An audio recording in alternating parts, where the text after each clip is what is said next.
Today we're installing the Senville 12,000 BTU mini split system. This thing is rated to cool 600 square feet. This is how we did it. This is the bus life.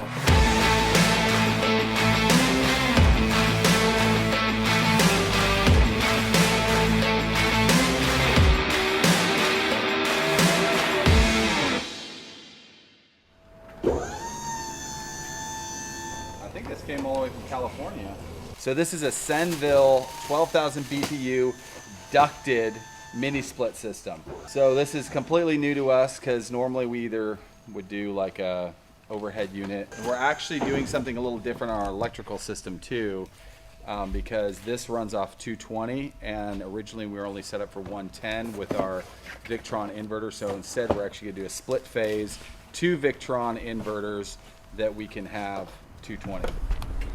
It is hot. Oh, it feels better out here. All right, guys, so this is our outdoor unit. I've already got this wire right here. This goes up to our indoor unit.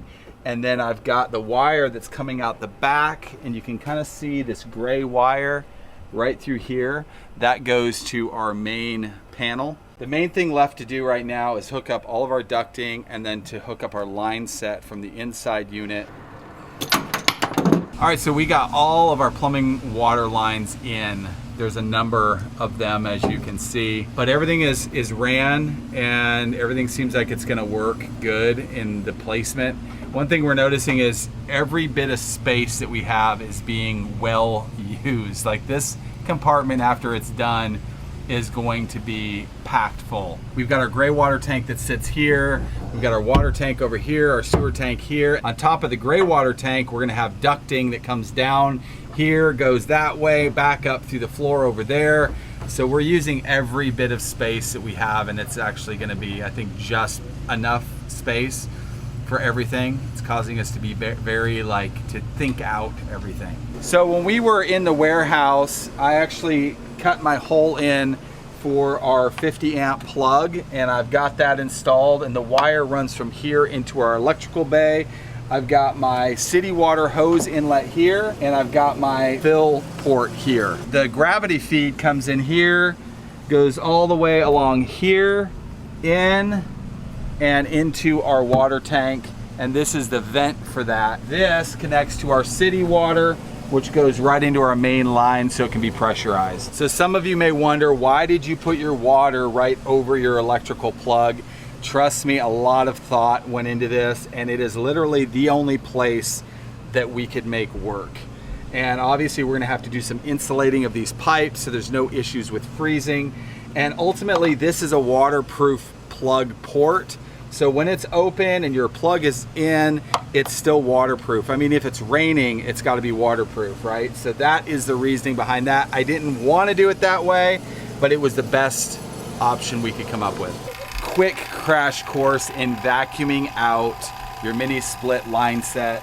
I picked up this vacuum pump and gauges on Amazon. I'll put the link for it in the video description. Pretty inexpensive. But one thing I think a lot of people neglect to do is vacuuming out their line set. And the line set is your copper lines that run from your outside unit into your inside unit. Why is it important to do that?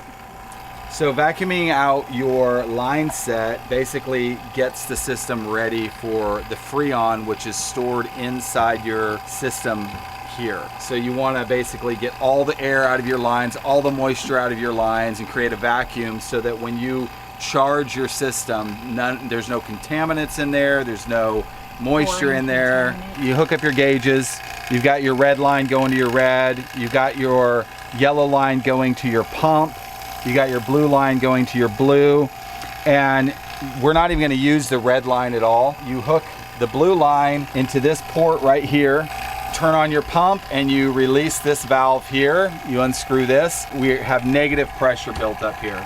I want to let my pump run for about 20 or 30 minutes, build up lots of negative pressure, turn it off, and then watch to see if I lose any pressure. If I don't lose any pressure, that means that our system is good and we have no leaks. If I do lose pressure, then I need to find out where my leaks are. I think there's some people that order a mini split system and they don't know that they need to vacuum out their lines, or they need to have an HVAC guy come vacuum out their lines. and it just would mean that your system probably wouldn't perform as well. It could cause damage. So today is the moment of truth. Last night we let our vacuum run for 15 minutes. We've got our gauges in here. Let's take a look. We're still holding where we want to be holding. Now it's time to charge the system. I've got to pull off these nuts here. There's Allen key screws in here, and all we have to do is back those out and it will charge the system with Freon. Okay, this is it, guys. What was that? You just keep turning it out until it stops.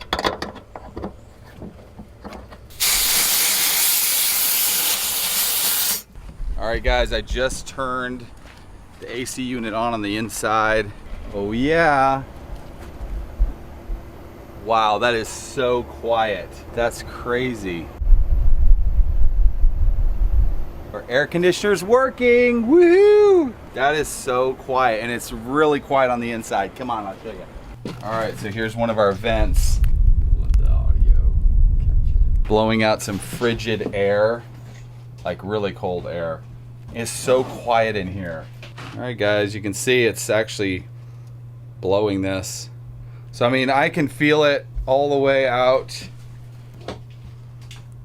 I mean, I can still feel it there blowing, but like right about out to there, I can definitely feel like a lot of cool air. Please overlook the mess that's in here because it is messy. We got so much going on. This is where our main inside unit is positioned, and it sits underneath where the fridge will be. So if we ever need to get to it, we would have to remove the fridge to pull it out. I've built a plenum in the back, and out of that plenum we have 4 exit points. We have 2 6-inch exit points out the bottom into the bays, and those come up over here. We have 2 6-inch ducts coming up. One services the back, the other services the front area where our sofa and all that will be. This is the one that comes up front.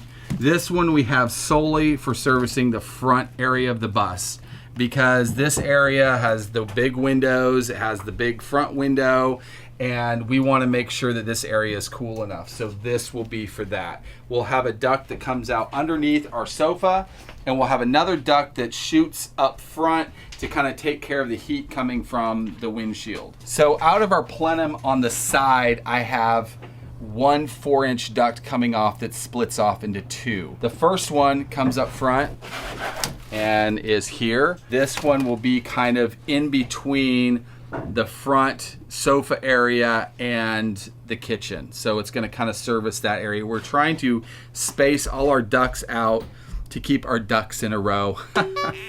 So we're trying to space these out so that there's equal distribution of the air conditioning. And so far we've been doing some testing now for the last couple days, and it seems to be working well. And the other duct that splits off of that goes down into our basement bay. And let me tell you, it keeps it like an icebox down there. So even with the vent completely shut, it's very cold. I have another 4-inch duct splitting off into 2 directions here on the top of my plenum. One goes into our bathroom. The other goes to the kitchen area right below a cabinet. This is it right here. And it will sit down and come out the base of the cabinet. So this is my duct that comes into our bathroom, and we'll probably have some sort of a duct right here. Trying to keep some of these close to the windows so that if there's heat coming in the windows or cold coming in the windows, it's keeping the air more regulated.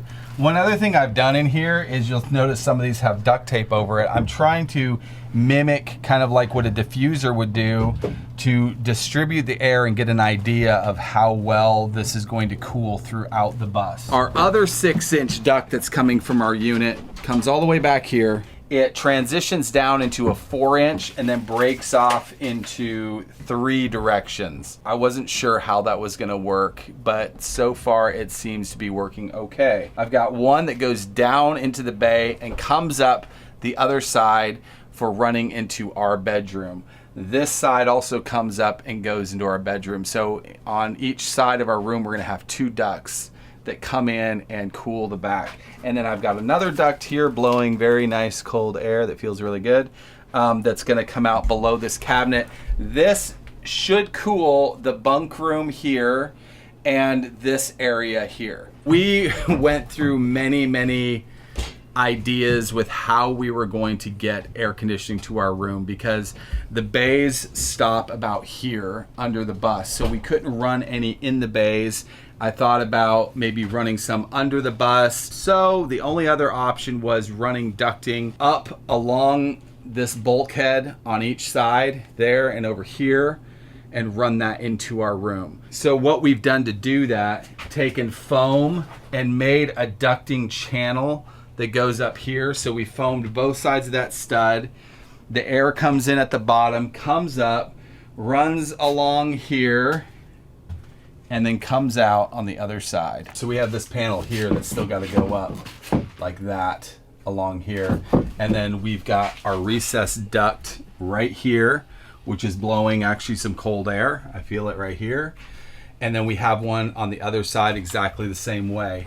Hey everybody, if you enjoyed the video, please give the video a like, subscribe, and click the bell if you do not want to miss any new videos, any new updates on this bus conversion, guys. It's turning out so amazing. This bus is becoming like so well done, and just inside and out, it's turning out perfectly. We're really happy with it. So let me know what you guys think in the comment section below, and I will see you guys in the next video. Goodbye.